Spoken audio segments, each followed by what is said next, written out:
পড়ন্ত বিকেলবেলায় রাস্তা দিয়ে বাইক নিয়ে যাওয়ার সময় এমন একটি দৃশ্য আমি দেখতে পেয়েছি যা আমাকে এইখানে থামতে বাধ্য করেছে। চলুন আপনাদেরকেও দেখাই কি সেই জিনিস। একটি পড়ন্ত বিকেল, শুকনো কাঠের মতো দাঁড়িয়ে থাকা একটি গাছ। নেই কোনো পাতা, নেই ফুল, নেই কোনো ফল, তবুও যেন সব শূন্যতা পূরণ করে দিয়েছে এক ঝাঁক শালিক পাখি। মনে হয় সৌন্দর্য সবসময় সবুজ পাতায় লুকিয়ে থাকে না, কখনো কখনো প্রাণের স্পর্শেই একটি মৃতপ্রায় গাছও জীবন্ত হয়ে উঠতে পারে। রবীন্দ্রনাথ ঠাকুরের একটা কবিতা পড়েছিলাম, যেখানে লেখা ছিল, আকাশ ভরা সূর্য তারা, বিশ্ব ভরা প্রাণ, তাহারই মাঝখানে আমি পেয়েছি মোর স্থান।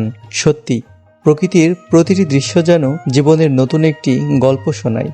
এই এক ঝাঁক শালিক যেন বলে যাচ্ছে, আশ্রয় দিতে সবসময় সবুজ হতে হয় না, হৃদয়টাই বড় হওয়া দরকার। প্রকৃতির এই সৌন্দর্য বারবার আমাকে মুগ্ধ করে, তাই সুযোগ পেলেই আমি ফিরে আসি প্রকৃতির কাছে, যেখানে নীরবতারও একটি সুন্দর ভাষা আছে।